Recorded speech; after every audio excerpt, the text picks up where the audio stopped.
Ayan,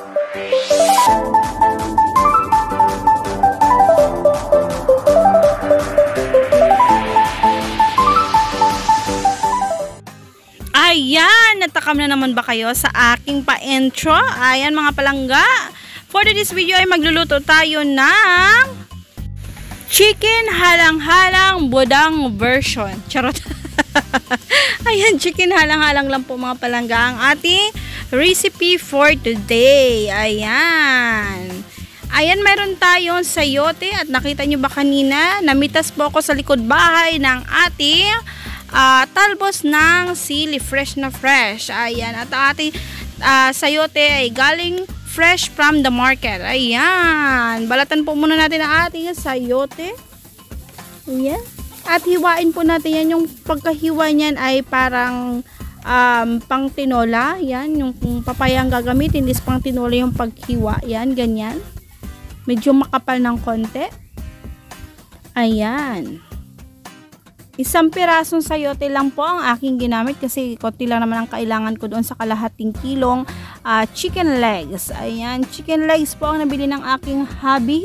Pero actually po mas masarap pag yung chicken wings. Ayan. At naglagay po pala ako sa aking chicken halang-halang na dahon ng sibuyas. Actually, sa mga ibang napapanood ko na nagluluto nito, ay hindi naman sila naglalagay ng dahon ng sibuyas. So, alam niyo naman, itong YouTube channel ko ay cooking experiment or cooking with a twist. Ayan, nagtadad na rin po pala ako dyan ng bawang at naghiwa na rin po ako ng sibuyas. Medyo marami po ang ating bawang dahil alam niyo naman po ako pag nag-platter na po ako, nag-presentation na po ako, ay talagang naglalagay ako ng konting extra doon sa paningin ninyo. Charot. Ganyan mga palangga. Ayan, himayin po muna natin ang ating mga talbos ng sili, fresh na fresh from the likod bahay. Ayan, hagpatin po muna natin mga palangga. Ayan, hagpat ang tawag yan sa amin sa Ilongga kapag yung talbos ay hihimayin. Ayun.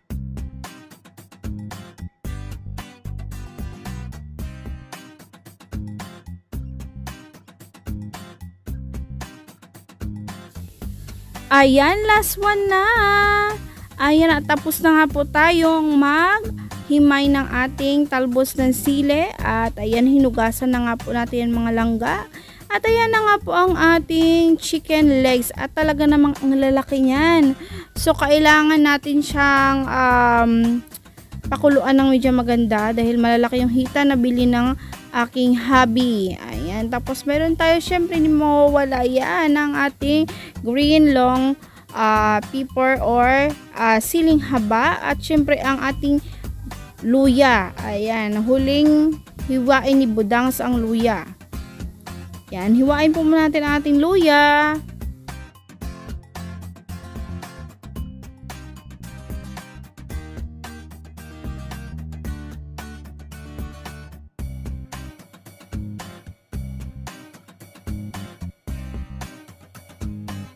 At ayan na nga, tapos na nating hiwain ang ating luya.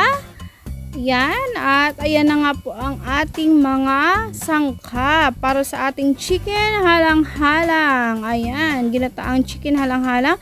Meron tayong chicken legs at meron tayong dahon ng sili, sayote na hiwa ng maayos, at dahon ng sibuyas, siling haba, luya, bawang, sibuyas, at meron tayong Knorr liquid seasoning, cooking oil, fish sauce, at magic sarap, pepper or paminta, at meron syempre tayong ayan ang chili flakes. Tara na, ayan, let's go, magluto na po tayo mga palangga.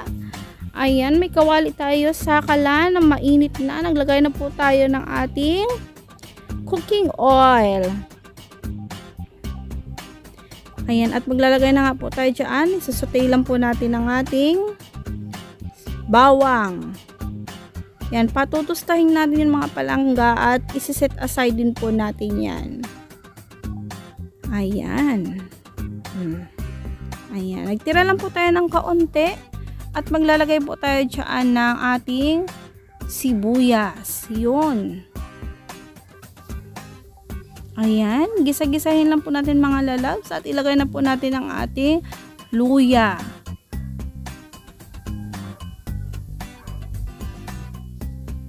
At maglalagay tayo dyan ng ating fish sauce. Yun, at gisa-gisahin lang po at lagyan po natin yan ng paminta. At gisa ulit. Walang kasabaang paggigisa. Ayan. Ilagay na po natin ang ating napakalaking legs. Ayan, ang legs ng manok na sobrang laki. Ayan mga palangga. Lutuin po natin yan ng maigi kasi hindi po yan kagaya ng wings na nakagawi ang lutuin natin para sa chicken halang-halang. Yung wings ay mabilis lang pong maluto. Ayan. Yung legs po dahil medyo malaman siya matagal po siyang maluto. So pakukuluan po muna natin mga palangga. At tada! Wow magic! Ayan na agad. Kumulo na siya. Kaya babalik rin po natin yung upside na hindi pa po naluluto ng maayos. Ayan. Okay. Ayan ang mga palangga. Lami. At sa point na yan mga palanggay, maglalagay tayo ng pangalawang gata. Ayan, di pa pagbibili tayo ng gata sa palengke, may unang gata, may pangalawang gata. So yung pangalawang gata muna ang inilagay po natin. At ayan, nag-yellow-yellow pa talaga yung ating pangalawang gata. Dahil pagkabili po niya ng hubby ko kaninang umaga, nilagay ko kaagad sa freezer yung gata kasi baka po masira. Hindi ko po naluto kaninang umaga, gawa nga po nagluto ako ng aming almusal. So sabi ko sa hapunan ko na lang yan lulutuin. Ayan, pakukulaan lang po natin ang mga palangga. Ayan na po, kumulo na siya kaagad kasi nga wow magic. Hindi po, kinat ko lang po yon. Ayan. Matagal po kasi kung i-capture pa natin yung pagpapakulo. Ayan ang mga palangga. Malambot na po yung ating chicken legs. Ayan. Nakatulong yung yellow kanina sa pagpapalambot ng ating chicken legs or kahit na anong karne po. Talagang mabilis po siyang lumambot pag naglagay po tayo ng yellow. Ayan. At ayan na nga po, naglagay na po nga tayo ng sayote. Ayan. Hindi ko po masyadong hinalo ng gusto. Nilubog ko lang po yung mga sayote at kasi baka madurog yung ating chicken pag sobrang halo, ganon. Sinantabi ko po yung mga chicken at pinagitna ko po yung mga sayote. Ayan, as you can see po. Yan, para mas mabilis maluto yung sayote kapag nasa gitna ng kawali. Yan.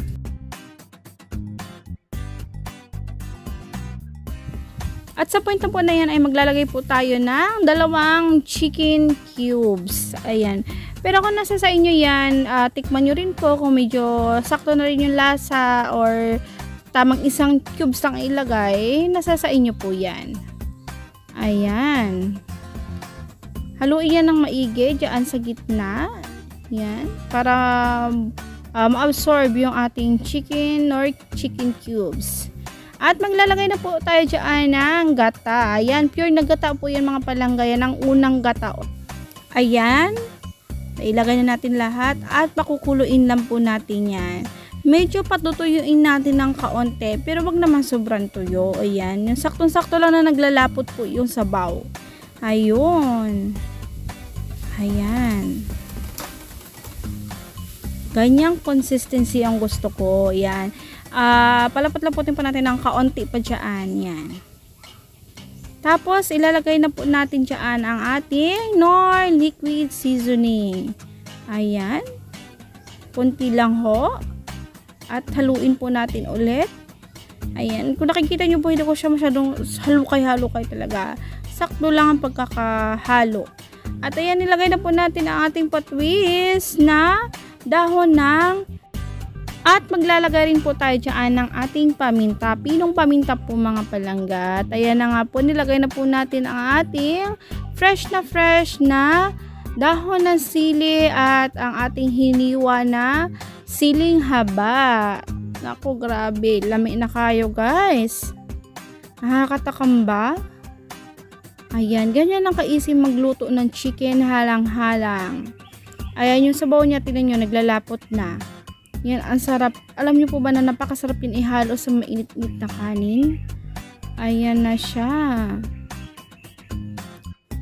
At maglalagay po tayo dyan ng, syempre, ang paborito natin, chili flakes. Yun.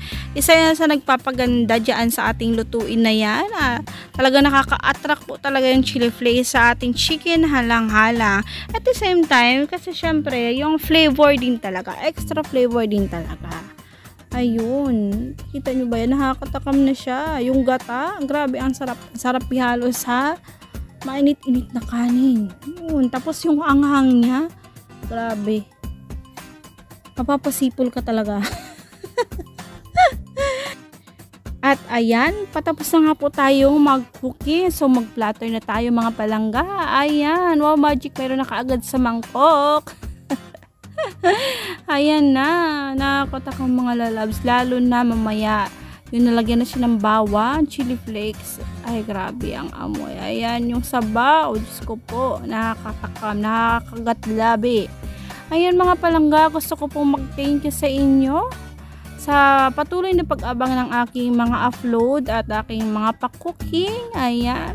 Sana po patuloy niyo pong suportahan ang Triple C Cooking. Marami pa po ko i-upload ng mga cooking experiment and patwist ni Budangs. Ayan. Panoorin nyo rin po ang aking Facebook upload sa aking Facebook para magkaroon tayo ng earn sa ating in-stream ads. Don't escape the ads, mga palangga. Ayan. Maraming salamat po sa inyong panonood. Bye-bye!